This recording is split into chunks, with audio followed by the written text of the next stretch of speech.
Hey everyone, it's Dave. Welcome back. I hope you enjoyed that new intro. I'm still not completely set on the audio, so if you have any suggestions for intro music and outro music in terms of copyright-free stuff, feel free to send that over to me and I'll definitely take a look at it. Anyway, as for the video today, I wanted to talk to you guys about the new details that have been emerging around Astra's plan to basically stay in business and not go under. If you've been following me for a while, you know that I'm not an investor in Astra, but I do find them fascinating to follow for a variety of reasons. A lot of interesting characters. They are a competitor in the space industry that I follow closely and a potential competitor to Rocket Lab as well.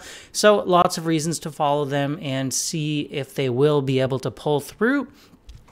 Now, if I did have a rating on this stock, like most analysts, it would be a sell rating. I wouldn't personally advise anyone to invest in it. I just think there's a lot of problems with the company and a lot of red flags. I much prefer my Rocket Lab stock. But that doesn't mean I can't try to cover them in an unbiased manner, which I will do. And I do welcome any Astra shareholders to chime in the comments down below. So before we dive into the latest news, if you haven't already, I hope you'll consider hitting that subscribe button down below. Every subscriber helps so much with the growth of the channel and is very much appreciated. With that out of the way, let's dive into Astra's survival plan. So the latest news that we've had just yesterday actually is that Astra is planning their reverse split to be 15-to-1 ratio. Previously, their board did approve a split anywhere from 5-to-1 to 15-to-1. And I did speculate that I thought they would go as big as possible to try and pump up that stock price as big as possible. They definitely don't want to have to be doing another split in a year from now or whenever the case may be. So any Astra shareholders out there watching, 15 of your shares right now are about to turn into 1 share. Now, the total value of those shares stood... God. You can keep me copied in your video. Okay, excellent. Now, the total value of those shares should stay the exact same, so you don't have to be too upset about this. Even though the number of shares is less, the total value will still stay the same. Along with this, they are seeking to raise an additional $65 million with an at-the-market stock offering, basically issuing more shares in order to raise additional capital. The interesting thing is that these two actions are usually opposites, right? Like, you do a reverse split to reduce the number of shares, pump up your share price, but then you immediately issue more shares, reducing the share price yet again. So why would you do that? Obviously, it's because you desperately need money. You have to have your stock price above $1 per share in order to stay on the NASDAQ, stay trading on the public stock market, something that's really essential for Astra. So they had to do this 15-to-1 split, but then as soon as they do that, they still desperately need new money. So the dilution begins again, and they'll be, issuing $65 million of new shares. And this could potentially hurt your share price if you are a shareholder, whereas this first move here is really just, an accounting thing that doesn't change the value at all. So interesting to see those two kind of opposite actions in play here, but I think we all understand the reasoning behind it. Taking a quick look at the stock price, obviously we learned the big news on the 10th, and we can see a giant fall right at the open on the 11th. So I don't think the market reacted too positively, probably more to the share offering than the split. The split was really well expected. I mean, if you were watching, I think everyone should be expecting this share offering as well as soon as the split was completed. I know I really was, because you can just look at their cash situation and see that, they need the money desperately. And clearly they couldn't do an offering before this split because that would just drive down their share price even further. So that's what's been happening to Astra shareholders lately, unfortunately for them. Now, there was another piece of news a little bit earlier in the week, back on July 5th, that Astra was going to establish a subsidiary for their spacecraft engine business, which is the side of the business that's actually bringing in revenues right now. Their main rocket business is not. So there's a couple of reasons why they would do this subsidiary. First of all is just for hiring processes. There's a lot of national security concerns and a lot of restrictions around hiring for rocket programs, as you might imagine, because a rocket going up into space could just as easily be pointed sideways and aim at, something on the ground, and that could be very dangerous. So by having this subsidiary, it is easier to hire for their spacecraft engine side of the business.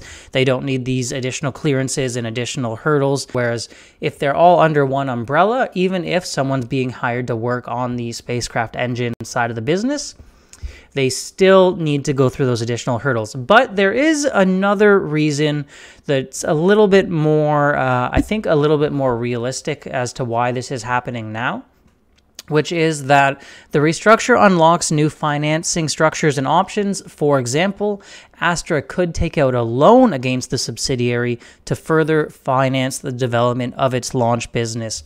This flexibility is crucial for Astra, which has dwindling cash reserves, as I've mentioned many times before. The company did end the first quarter with just $62 million and anticipates the end of the second quarter being around half of that, so just $30 million left in the bank. Very, very low cash funding. We saw numbers like this back around when Virgin Orbit did go bankrupt on their own balance sheet. The other thing I just thought was interesting to highlight from this article is that, according to LinkedIn, most of the employees from that Apollo Fusion acquisition, which is turned into this engine business, it was really just an acquisition, not something that was even developed in-house, have moved on. So a lot of the experience and value from that acquisition no longer in place at Astra, and they really just have their own employees working on that. But if they do take out too many loans that they cannot pay back against this new subsidiary, they could end up losing those assets, which would probably spell the end of the company, I would think. Quick look at their balance sheet. I just wanted to share what's going on with them. Pretty obvious here, looking at total cash. Now, this includes investments, but short-term investments that they could liquidate quickly.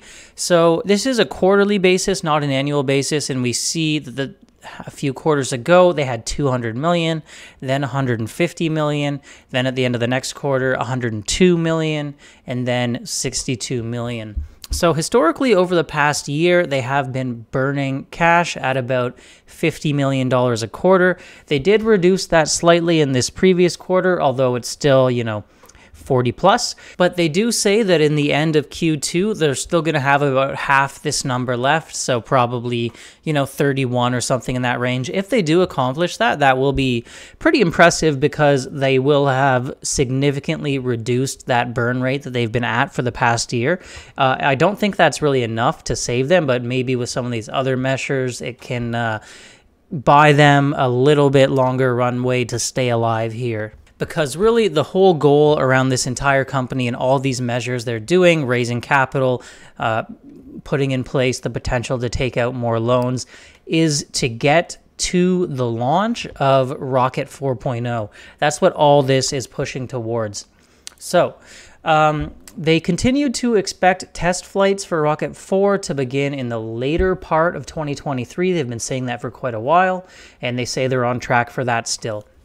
Now, the interesting thing about this is the first 2 flights of Rocket 4 are just test flights, or they're not going to be putting any actually paying customers' satellite into orbit. They'll be called Alpha and Bravo, and they'll just be learning as much as possible as they can. So you saw we're down to probably $30 million in cash right now. Now they've just raised another 60, so maybe that gives them a couple more quarters left if they can really reduce that burn rate to 30 million.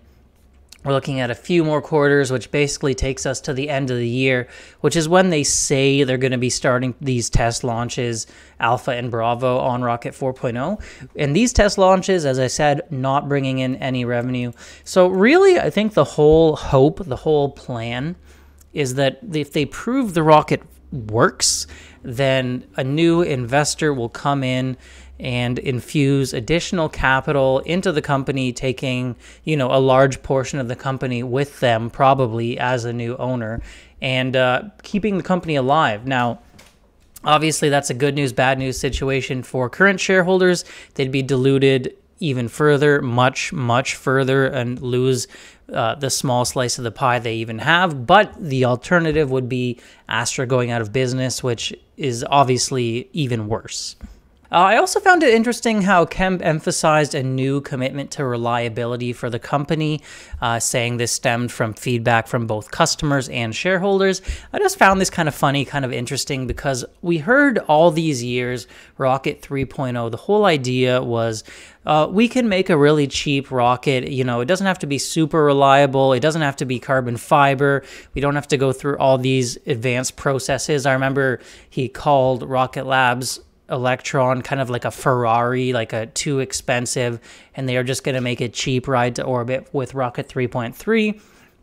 Clearly we see that didn't work out, and now he's kind of walking back on those previous statements, saying they're going to commit to reliability. I guess he finally has learned from that, although maybe it's been a little bit late for the company.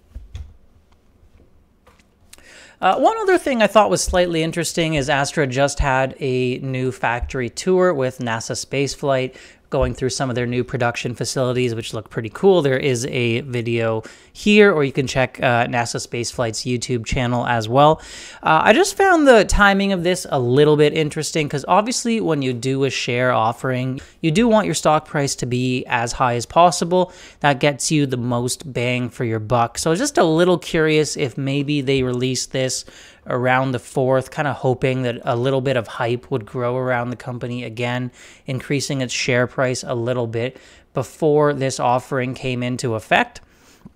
Perhaps I'm a bit of a conspiracy theorist here, and it's just a coincidence, but they did get a little bit of a bump, I believe, before this offering was announced, and now it's dropped back down. So I don't think they got quite the, the massive hype that they used to have back in the day. But I just thought that that might be a little more than a coincidence, perhaps. So that's kind of it for what we have for Astra's latest news and the measures they've put in place to kind of drum up some additional funding.